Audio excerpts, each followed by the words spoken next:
দীর্ঘ 17 বছরের সরকার মাফিয়া সরকার সরকার বিরুদ্ধে আমরা লড়াই সংগ্রাম করে আমরা আজকে গণতন্ত্রের অভিযাত্রা শুরু করেছি। গণতন্ত্রকে আমরা পাকিস্তান দিতে চাই। মানুষের যে মৌলিক অধিকার, আদেশ স্বাধীনতা, ন্যায় বিচার, মানবাধিকার এবং আমাদের যে সাংবিধানিক অধিকার আমরা সেটা প্রতিষ্ঠা করবো। আমরা এর বিরুদ্ধে লড়াই করেছি। এই সরকারের যে আমাদের জানেন যে এই সরকারের বয়স আজকে আমাদের 26 দিন হলো।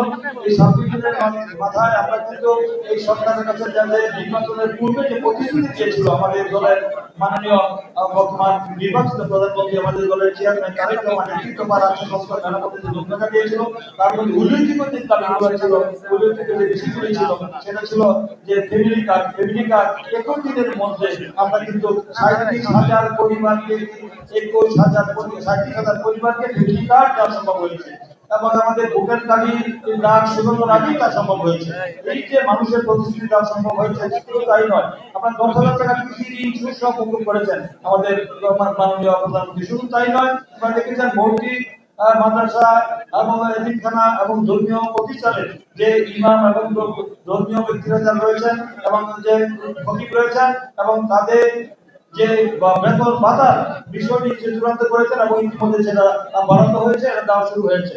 এবং শুধু তাই নয়, আগামী মাসে আমরা জানি যে কৃষক কার্ড দেওয়ার যে মার্চ মাসে কৃষক কার্ড দেওয়া হবে এবং আমাদের খাল খনন কোন কর্মসূচি যেটা ছিল আমাদের সেটা গতকালকে আপনারা দেখেছেন যে 53টি আমার খাল খননের প্রক্রিয়া করা হয়েছে, উদ্বোধন করা হয়েছে। তিনি দিনাজপুর থেকে কাহারপুর থেকে তিনি উদ্বোধন করেছেন। আমরা গতকালকে আমরা 5 জন এমপি আমরা গতকালকে এমপি মন্ত্রী সহ আমরা সেখানে মনোহরদীতে গিয়ে আমরা উদ্বোধন করেছি। এখানে খাল কাটা শুরু হয়েছে এবং প্রতিটি আমাদের এলাকায় যেসব আমাদের পরিত্যক্ত যে খালগুলি রয়েছে তা পুনর্খনন করা হবে যেন পানি ধরে রাখার জন্য, সেইগুলো ব্যাপক কর্মসূচি রয়েছে। এবং তারপর যে হেলথ কার্ডটা হবে সবার জন্য স্বাস্থ্য নিশ্চিত করা হবে এবং একের পর এক আমাদের যে পরিস্থিতিগুলি রয়েছে সেই পরিস্থিতিগুলি বাস্তবায়ন করা হচ্ছে। এটা কিন্তু এই সরকারের যে 180 দিনের মধ্যে যে আমরা প্রতিশ্রুতি দিয়েছি সেগুলো আমরা দৃশ্যমান হচ্ছে।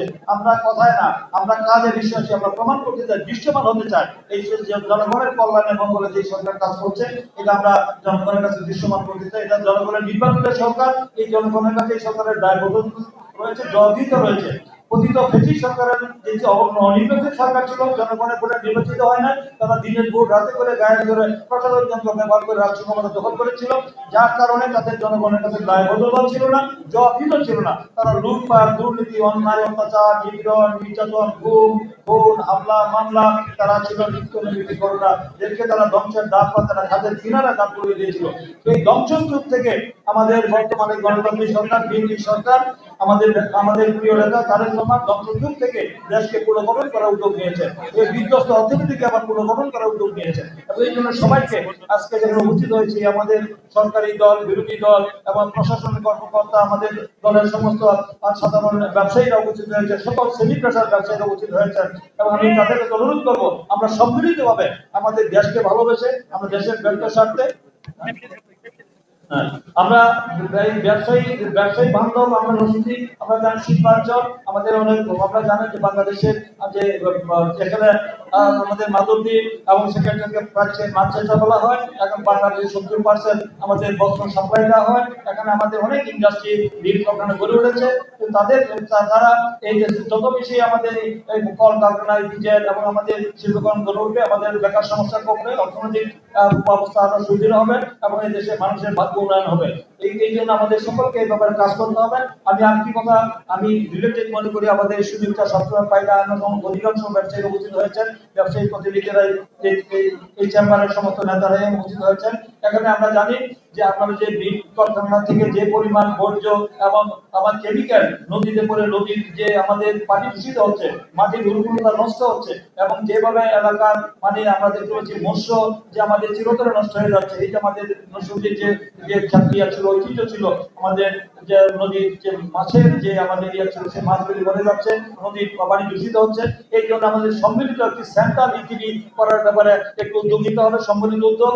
আমি যারা এই উদ্যোগ নেওয়ার কাছে ব্যবসায়ী ভাইদেরকে বলবো যে আপনারা দ্রুত সময়ের মধ্যে আপনারা সেই পদক্ষেপগুলি গ্রহণ করুন। আপনাদের সব ধরনের সহযোগিতা করবো যেন রশিদিতে আর যেন আমাদের এই পরিবেশ দূষিত না হয় এবং আমাদের পানি যেন দূষিত না হয় এবং মাটির উর্বরতা নষ্ট না হয় এবং শস্য যেন নিশ্চিত হয়ে না যায়। এই জন্য সকলের আমি আন্তরিক মানে সহযোগিতা যাচ্ছি। প্রশাসন আমরা সবাই সম্মিলিতভাবে আমরা নির্দিষ্ট সময়ের মধ্যে এই উদ্যোগ আমাকে বলবেন, আমি দরকার হয় আমাদের কেন্দ্রের আমাদের যে পরিবেশ মন্ত্রণালয় থেকে আপনাদেরকে সেই সুযোগ সুবিধা যেটা দেওয়া হবে সেটা ব্যবস্থা করবো এবং আমাদের ব্যবসায়ীদেরকে সব ধরনের সাহায্য সহযোগিতা করার জন্য আমরা প্রস্তুত আছি। কোনো সে ব্যবসায়ীরা তার নির্ভয়ে নির্বিঘ্নে ব্যবসা করতে পারেন, কোনো চাঁদা, কোনো সন্ত্রাস, নৈরাজ্য, অরাজকতা এবং সৃষ্টি না করতে পারেন, তার জন্য আপনারা নির্ভয়ে আমাদেরকে জানাবেন, প্রশাসনকে জানাবেন। তাদের আমার দলের দলের কোনো নেতা কর্মী যদি চাঁদার সাথে সম্পৃক্ত থাকে তাদের বিরুদ্ধে ডাবল অ্যাকশন হবে আমি বলে দিয়েছি।